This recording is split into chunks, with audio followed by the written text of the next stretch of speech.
안녕하세요. 세종기업 데이터입니다. 오늘은 저와 함께 저희 세종기업 데이터가 새롭게 발간하고 있는 형식의 보고서를 같이 읽어보는 시간을 마련해 보았습니다. 저희가 얼마 전 저희 재무정보 서비스를 한층 더 업그레이드 하기도 했고요. 저희 서비스를 이용하시는 분들께서 보고서에도 재무 분석에 관한 내용을 더 많이 실어주면 좋겠다는 의견을 제시해 주셨거든요. 저희가 또 이용자분들의 의견을 적극 수렴하고 있다 보니까 여러 가지 전반적인 상황을 고려해서 재무정보가 업그레이드 되는 동시에 보고서도 한층 더 강화해서 발간을 하고 있습니다. 오늘 영상을 통해 저희 세종기업 데이터 보고서는 어떤 식으로 발간되고 있고 또 어떤 내용이 담겨져 있으며 각각의 데이터 포인트는 어떻게 읽고 해석하면 좋을지를 같이 알아보는 시간을 가져보도록 하겠습니다. 오늘 예시로 가지고 온 보고서는 바로 삼성전자입니다. 2020년 4월 말경에 삼성전자가 2020년 1분기 실적 발표를 진행했습니다. 해당 내용이 담겨져 있는 보고서라고 이해해 주시면 되겠고요. 삼성전자의 2020년 1분기 실적에 대한 내용과 또 2019년 연말 결산 기준 사업 보고서를 바탕으로 한 재무 분석 그리고 2020년 1분기 삼성전자의 컨퍼런스 콜 발표 내용이 담겨져 있는 보고서입니다. 자, 그럼 페이지 넘기면서 어떤 데이터 포인트를 체크하면 좋을지 같이 한번 알아보도록 하겠습니다.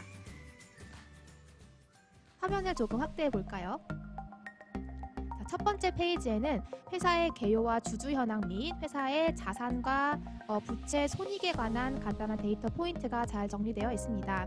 자, 삼성전자는 시가총액이 약 300조 원이고요. 외국인 지분율은 55.25%에 해당합니다. 이 시가총액의 기준은 2020년 4월 29일 기준이기 때문에 영상을 시청하시는 시점에 따라서 조금 차이가 있을 수 있겠죠.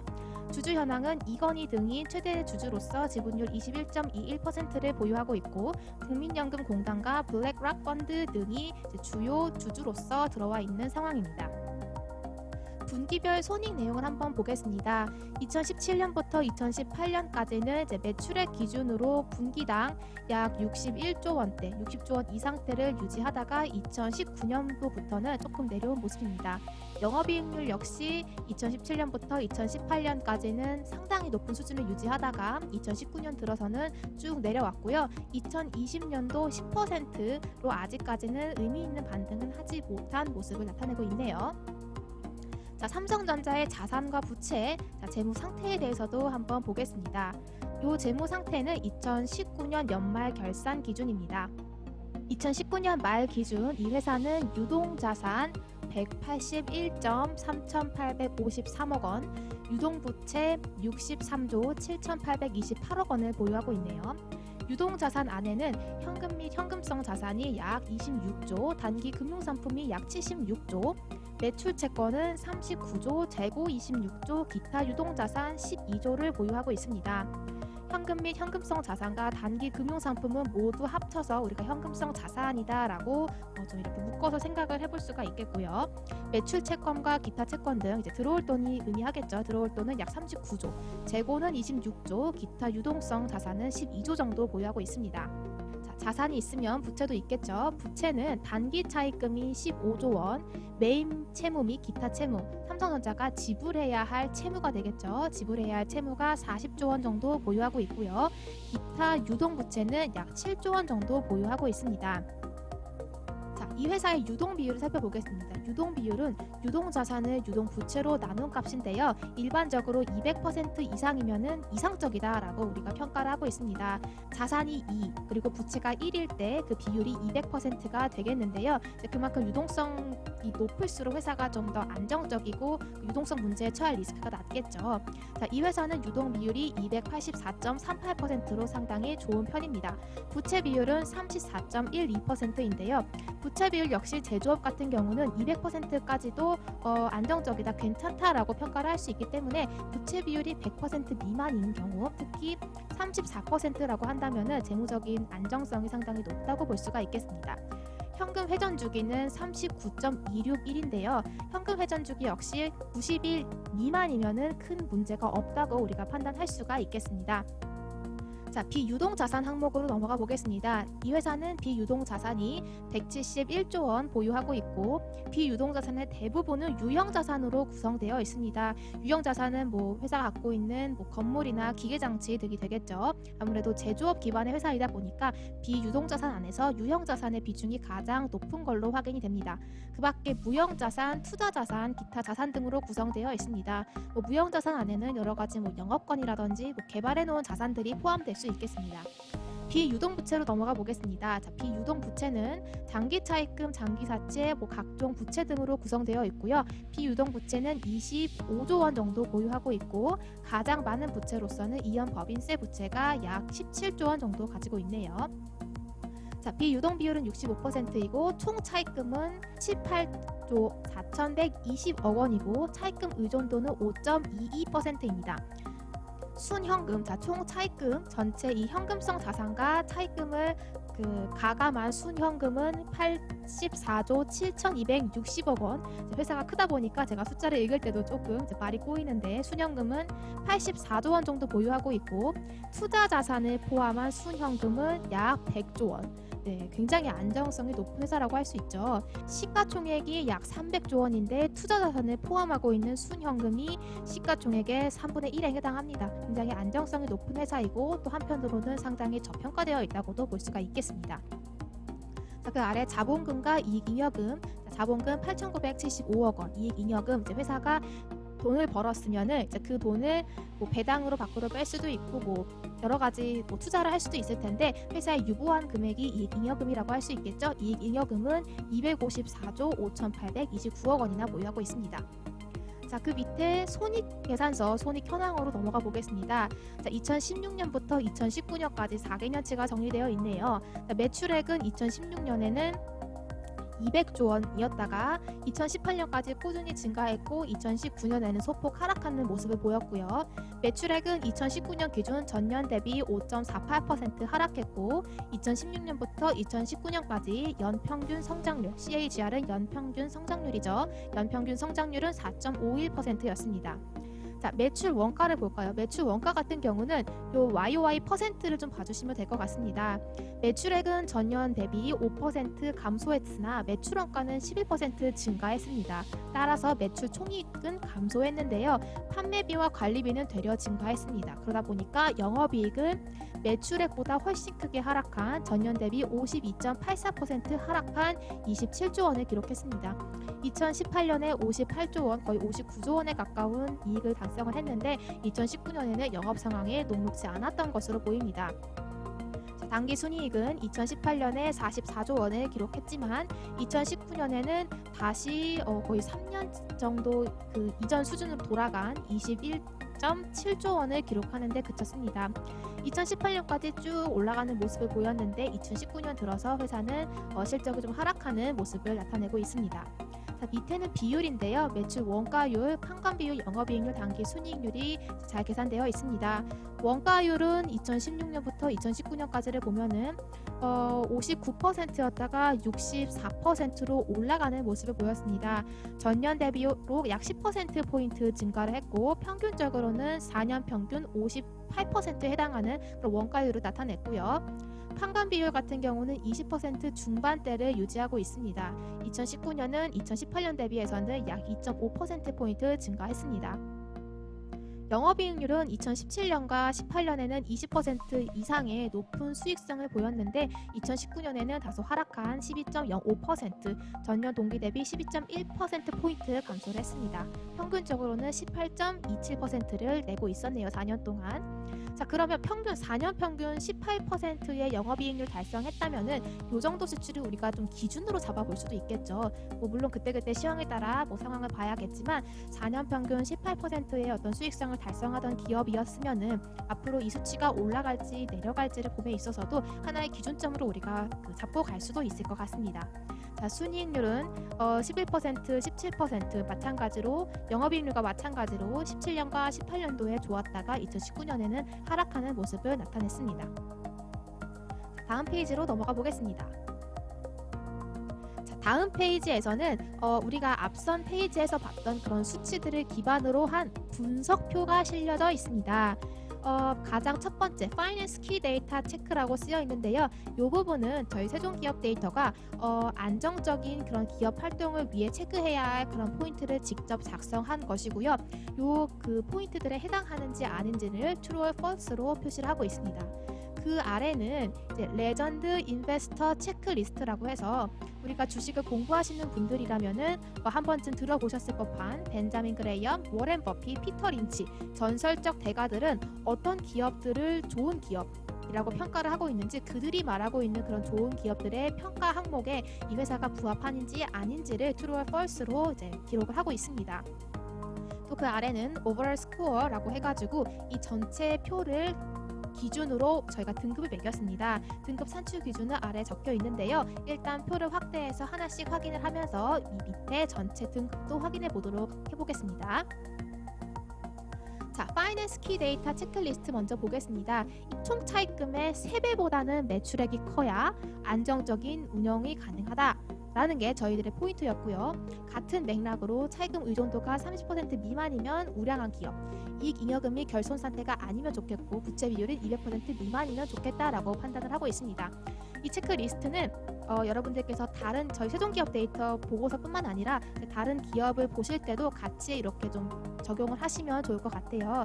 이 조건들은 어떤 인터넷 검색을 해서 나온 그런 조건들이 아니라 저희가 경험적으로 또 실제 회사를 운영하시는 그런 CFO님들을 만나고 들으면서 경험적으로 쌓은 그런 데이터를 기반으로 정리해 놓은 표이기 때문에 참고를 해보셔도 좋을 것 같습니다.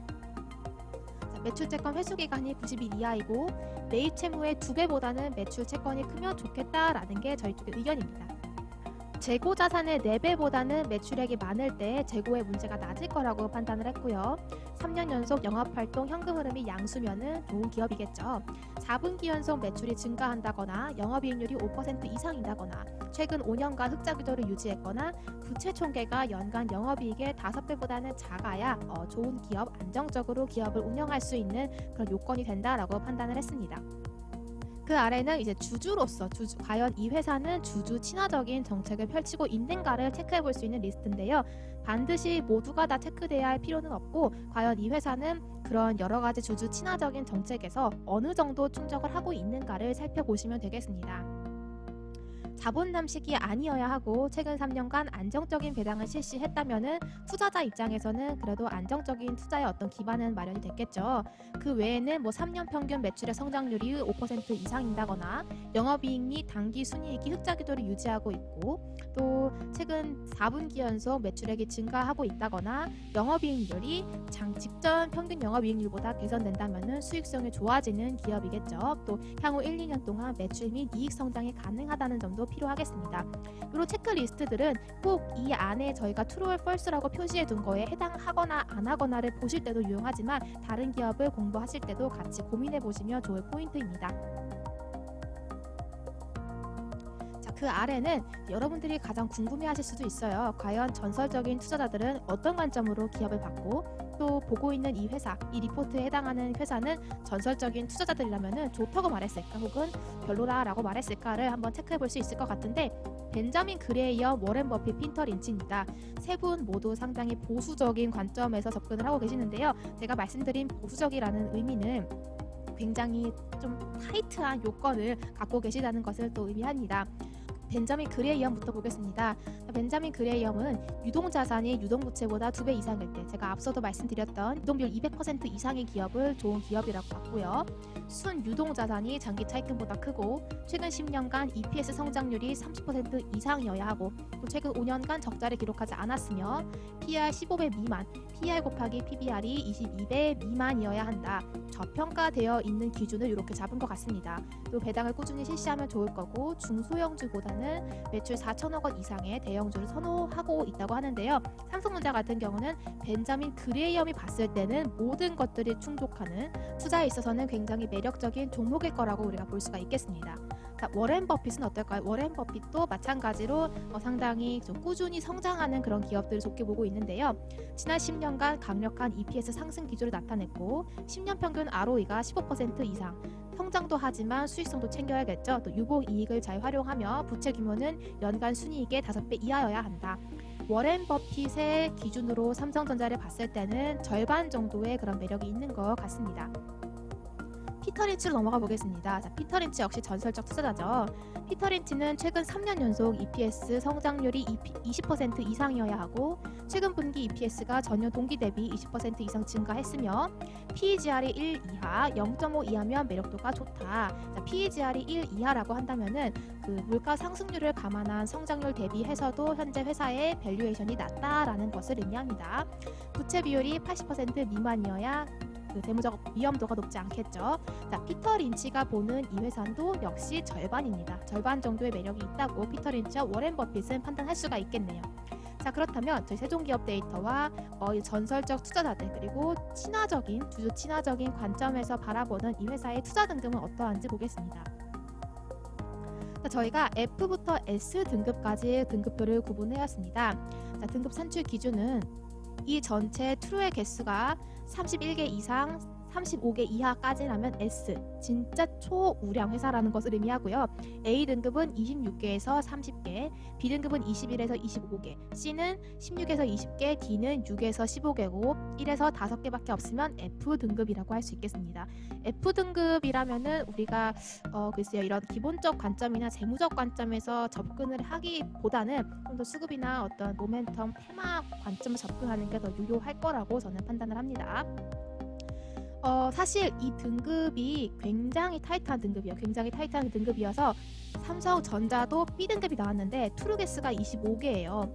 하나만 더 했어도 A 등급으로 올라갔을 텐데 2019년 실적이 2018년도보다 소폭 좀 하락하는 좀 안 좋은 부진한 그런 모습을 보였다 보니까 트루게스가 떨어져서 2019년 기준으로는 지금 B등급이 산출이 되었습니다. 2020년에 실적이 개선된다면 이 B등급은 얼마든지 A등급으로도 올라갈 수 있을 것 같은데요. 저희가 이 보고서를 작성하다 보니까 C등급까지는 투자에 있어서 어떤 재무 분석 관점에서는 리스크가 크지 않다고 우리가 판단할 수 있을 것 같고 F와 D등급에 있어서는 조금 유의가 필요하다고 봅니다. 한 번 더 강조드리자면 이게 B등급이라고 해서 낮은 등급이 아니라 A와 S등급이 사실 거의 없어요. S등급은 저희가 거의 보지 못했고 2018년도 기준으로 삼성전자는 S등급이 나왔었는데 이제 그 이후로 상황이 좀 바뀌다 보니까 등급이 떨어졌고 또 지금 현재 2020년 1분기, 2분기 같은 경우는 기업들의 실적이 그렇게 썩 좋게 예상이 되지 않는 만큼 C등급까지만 해도 굉장히 투자 가치가 좀 높은 기업이라고 저는 말씀드리고 싶고요. F와 D등급이 나올 경우에는 조금 유의를 하실 필요가 있겠습니다. 자, 이렇게 등급을 저희가 어떤 기준으로 산출하고 있는지도 확인을 해보았습니다. 자, 이번에는 저희가 그래프를 통해서 이 회사들의 어떤 그런 재무적인 흐름을 한눈에 좀 파악해 보도록 해보았는데요. 자, 먼저 자산 총계 2015년부터 2019년까지 꾸준히 늘어나고 있고 매출액은 약간 부침이 있고 영업이익은 매출액 대비 부침이 좀 큰 모습이고 전체 자산의 구성 비율을 보면은 유동자산이 거의 평균적으로 비유동자산 대비 아주 소폭의 비중이 높은 모습을 보이고 있고 유동자산 구성 안에서는 단기금융상품이 가장 많은 비중을 차지하고 있고 그 뒤로 매출채권과 현금성 자산 등이 뒤를 따르고 있습니다. 비유동자산 같은 경우는 유형자산이 압도적으로 높은 비중을 차지하고 있네요. 유형자산이 많다면은 그 비용 항목에서 감가상각비가 주요 그런 비용 품목으로 들어갈 수 있겠죠. 자, 부채 비율 같은 경우는 그래프상으로는 약간 있는데 35%좀 올라서 40% 지금은 다시 34%까지 내렸습니다. 유동 비율도 꾸준히 200% 이상의 그런 좋은 유동 비율을 나타내고 있고요. 순운전 자본은 유동 자산에서 유동 부채를 뺀 값인데 2017년에 단기적으로 음수를 기록한 이후에는 안정적인 수준을 유지하고 있습니다. 총 차입금 규모도 이제 증가했다가 줄어들었다가 다시 조금 올라오는 모습을 보이고 있고 전체 차입금 안에서는 단기 차입금이 80% 이상으로 가장 높은 비율을 차지하고 있습니다.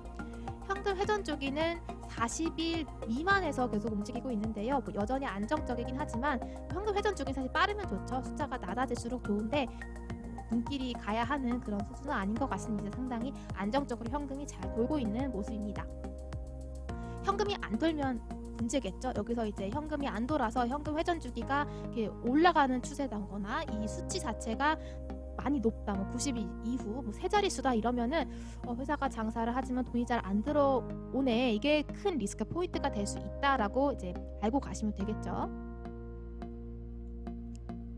자, 그 뒤에는 이제 회사의 사업 포트폴리오에 관한 내용입니다. 삼성전자는 CE 가전 부분, IM 이제 스마트폰 등 모바일 부문, 반도체, 디스플레이, 하만으로 나눠져 있고요. 매출에서는 가장 많은 비중을 IM, 스마트폰, 태블릿 PC 등이 차지하고 있고, 뒤이어서 반도체와 CE 그리고 디스플레이, 하만 등으로 나뉘어져 있습니다. 주요 고객사는 이렇게 쓰여져 있고요. 이 안의 내용 모두 사업 보고서 기준으로 했기 때문에 여기에 있는 내용들의 수치를 조금 더 자세하게 확인하고 싶으시다면 직접 다트에서 삼성전자 사업 보고서를 검색해 보시면 됩니다. 지역별 매출 비중은 내수가 13%, 수출이 87%로 수출은 주로 미주, 유럽, 기타 등으로 구성되어 있습니다. 기타 안에 중국 등이 포함되겠죠. 자, CE, IM 각각의 어떤 그 사업부 안에 어떤 제품 등이 구성되어 있는지가 설명이 되어 있습니다. 그 아래는 이제 어닝 포캐스팅인데요. 2020년 반기 자료를 한번 보겠습니다. 현재 2020년 1분기 실적이 나와 있는 상황이고 1분기 실적이 나왔다면 시장에서는 당연히 다음 분기 2020년 2분기 실적을 궁금해하겠죠. 2020년 2분기 같은 경우는 QOQ, YOY 대비 폭 증가할 것으로 예상이 되고 있고 영업이익은 금액 기준으로는 전년 동기 대비는 감소하지 않을까로 지금 추론이 되고 있습니다. 그 아래는 매출액의 그 구성별로 사업 부문별로 수치가 나와 있고요. 2020년 같은 경우는 아직까지는 저희가 각각의 사업 부문별 그런 가이던스를 넣지 않은 상황입니다. 그 아래는 시장 컨센서스를 적어 놓았습니다. 발간일과 각각의 기관별로 매출과 영업이익은 어느 정도 예상을 하고 있는지를 정리했고요. 시장 컨센서스 2020년 연간이 되겠죠. 2020년 연간 시장 컨센서스는 삼성전자의 매출액은 237.8조 원, 저희 세종기업 데이터도 시장 수준과 유사한 235조 원 정도를 예상하고 있고 영업이익 같은 경우는 시장은 32.8조 원을 예상하고 있지만 저희 세종기업 데이터는 23.5조 원을 예상한다고 적혀 있습니다. 이 세종 컨센이 어떻게 나왔나 궁금해하실 수도 있을 것 같은데 이 컨센에 대해서는 뒷장에서 조금 더 자세하게 설명드리겠습니다. 자, 뒷장으로 넘어가게 되면 HS 코드 애널리시스라는 표가 나옵니다. 이 HS 코드가 어떤 HS 코드인지는 적혀져 있지 않은데 자세한 HS 코드가 궁금하시다면 그 내용은 저희 세종기업 데이터 재무정보에서 확인해 보시면 됩니다. 자, 이 회사 같은 경우는 2016년부터 2020년 1분기까지 관련 HS 코드와 어느 정도의 상관관계를 나타내고 있는지를 분석해 보았습니다. 삼성전자 같은 경우는 반도체 부분이 사실 굉장히 중요한 사업부이다 보니까 이 HS 코드가 반도체 수출 금액일 거예요. 그래서 그 금액과 삼성전자의 매출액과의 상관관계를 나타냈습니다. 사실 삼성전자의 매출액 안에는 반도체도 있고 디스플레이도 있고 가전도 있고 휴대폰도 있다 보니까 단순히 반도체 수출 하나만 가지고 비교하기에는 무리가 있다는 것은 감안하더라도 2016년부터 2020년 1분기까지 총 17개 분기 4년치에 해당하는 실적의 상관계수가 0.7이 나왔습니다. 일반적으로 교과서적으로 0.4 이상이면 양의 상관관계, 또 0.7 이상이면 강력한 양의 상관관계라고 볼 수가 있겠고요. 현실에서는 0.45 이상만 돼도 굉장히 중요한 변수라고 인정을 해준다고 통계 전문가께서 말씀을 해주셨습니다. 따라서 이 수치가 사실 이 회사를 분석함에 있어서 여러 가지 변수들을 많이 반영을 해야 하지만 그럼에도 불구하고 0.7 정도의 아주 높은 상관계수가 나왔다는 것은 우리가 이 수치를 충분히 감안할 필요가 있다는 것을 의미합니다. 따라서 이 상관관계 0.7을 기준으로 했을 때 그렇다면 2020년에 어느 정도 실적이 나올까를 저희가 분석을 해보았습니다. 그 부분은 또 회계 분석이라는 영역이 있는데 이제 그걸 통해서 분석을 해보았더니 2020년 반기 때는 한 57조 원의 매출액을 달성하지 않을까가 예상이 되었고요. 같은 맥락으로 연간 컨센도 저희가 추정을 하게 되었습니다. 반도체의 수출 물량과 전년 동기 대비 증감률 표도 한번 살펴보겠습니다. 이제 그 아래 붙어 있는데요. 수출 물량을 보면은 2013년부터 2015년까지는 쭉 빠졌습니다. 쭉 빠져서 사실 이때는 삼성전자의 주가도 지지부진했었죠. 그러다가 2016년부터 반도체 빅사이클이 도래하면서 2016년 3Q 여름 때부터 이제 강력한 상승 기조를 나타냈는데 물량이 많이 늘었습니다. 물량이 많이 늘었고 2018년에 피크를 찍었다가 2019년은 조금 지지부진하다가 최근에 다시 회복하는 모습을 보이고 있습니다. 가격을 한번 보겠습니다. 자, 가격 같은 경우는 마찬가지로 하락하는 추세였다가 2016년에 반등을 하고 2017년, 18년 들어서 쭉 내려갔다 다시 올라오는 모습을 보이고 있는데요. 이게 분기 자료이다 보니까 월별이나 일별로 보시는 분들과는 조금 차이가 있을 수는 있습니다. 그러니까 최근 들어서 가격이 소폭씩 회복하고 있다는 점이 긍정적입니다. 자, 이렇게 HS 코드와 관련된 그런 데이터가 적혀져 있고요. 다시 한번 말씀드리지만 0.7이라는 상관계수는 우리가 무시할 수 있는 수준이 아니에요. 단순 퍼센트로 비교를 굳이 해보자면 70% 정도는 거의 유사하게 간다는 것을 의미하기 때문에 HS 코드에 관한 정보도 여러분들께서 투자에 잘 활용해 보시면 좋을 것 같습니다. 자, 이제 마지막 재무 분석 표입니다. 자, 마지막 재무 분석 표에는 토탈 코스트와 관련된 내용들이 나와 있는데요.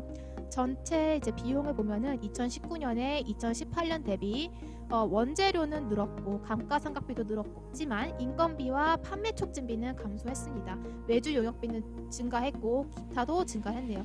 특히 기타에서의 증가폭이 상당히 컸는데요. 데이터만 봤을 때는 왜 증가했는지는 우리가 알 수 없기 때문에 이 부분은 사업보고서 주석사항을 상세히 살펴보시거나 애널리스트 리포트에 추가적인 코멘트가 있는지 등을 체크해 보실 필요가 있겠습니다.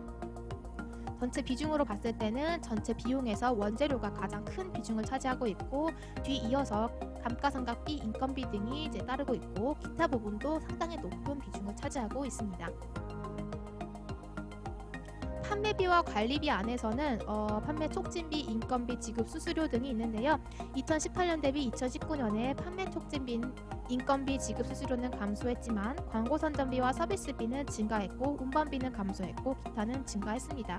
따라서 전체 비용은 전년 대비 4% 정도 올라갔네요. 매출은 빠졌지만 비용이 증가했다는 것은 수익성이 안 좋아졌을 배경이 되겠죠. 자, 코스트 애널리시스 주요 원재료는 디스플레이 패널이 C 사업부에서는 가장 중요하겠죠. 가전 부분이니까. 자, TV 등의 가전이다 보니까 디스플레이 패널이 가장 많은 비중을 차지하고 있고 IM 쪽은 카메라 모듈이 가장 큰 비중을 차지하고 있습니다. 자, DS 디스플레이 쪽은 구동 회로와 강화 유리가 가장 큰 비중, 하반 같은 경우는 칩이 제일 높은 비중을 차지하고 있는 것으로 보입니다. 이렇게 보시면 전반적으로 이 회사가 어느 정도의 그런 재무 구조, 사업 구조를 가지고 있는지가 이제 파악하실 수가 있겠죠. 재무적인 부분에 대해서 정량적인 분석이 되셨다면 이제는 정성적인 분석으로 넘어갈 차례입니다. 안에 보고서 각각의 세부 내용은 여러분들께서 개별적으로 확인해 보시면 될 것 같습니다. 2020년 실적 발표에 대한 내용들을 적어 놓았고요. 2020년 실적, 2분기와 하반기 전망, 그리고 주요 데이터 포인트 전부 회사에서 발표한 내용이고 실적 발표 전문을 실어 놓았기 때문에 꼼꼼히 잘 읽어보시면 공부할 수 있는 부분이 정말 많을 거예요. 그 뒤로는 이제 반도체 부문별 세부 내용, 그리고 디스플레이라 가전, 휴대폰에 관한 세부 내용들이 들어가 있고요. 이제 Q&A에 대한 내용이 들어가 있습니다. Q&A는 시장의 주요 애널리스트 기관 투자자들이 시장을 대표해서 그 회사에 하는 질문이다 보니까 시장의 의견들이 많이 반영되어 있습니다. 우리가 그 애널리스트들이나 기관 투자자가 질문하는 포인트만 잘 따라가도 이 회사를 어떤 관점으로 접근해야 하는지를 알 수 있기 때문에 이런 Q&A를 꼼꼼하게 읽어보시고 그분들은 어떤 관점에서 회사를 바라보고 어떤 리스크를 파악하고 있고 또 어떻게 하면 이 회사가 좋을 것인지를 생각하고 있는지를 Q&A 통해서 또 생각을 할 수가 있고 회사의 답변을 통해서도 새로운 인사이트를 얻을 수 있으니까 Q&A에 대한 내용도 꼼꼼히 잘 읽어보시고 중간중간에 우리가 처음 이 내용을 봐서 다 이해할 수가 없어요. 전문가가 아닌 이상. 그럴 때 모르는 단어가 나오면은 네이버나 다음에 검색을 해보시면 또 여러 그런 능력자분들께서 좋은 내용을 잘 정리해 놓았으니까 어려운 그런 용어가 나온다면은 용어는 그때그때 검색하시면서 같이 공부를 해보시면 좋을 것 같습니다. 네, 이렇게 저와 함께 세종기업 데이터 보고서를 읽어보셨는데요. 생각보다 시간이 많이 걸렸네요. 저는 굉장히 짧게 하고 싶었는데 내용이 그만큼 알찼다는 걸 또 의미할 수도 있겠죠. 저희의 보고서 작성 목표는 어쨌든 이 보고서 하나만 꼼꼼히 읽어도 회사에 대한 대략적인 그런 뷰를 가질 수 있도록 하는 게 저희의 목표입니다. 자세히 읽어보시고요. 또 궁금하신 내용이 있으면 대표 전화나 대표 이메일로 문의 남겨주시거나 또 이제 좋은 의견 있으면 같이 공유해 주시면 감사드리겠습니다. 오늘 영상은 이것으로 마치겠습니다. 감사합니다.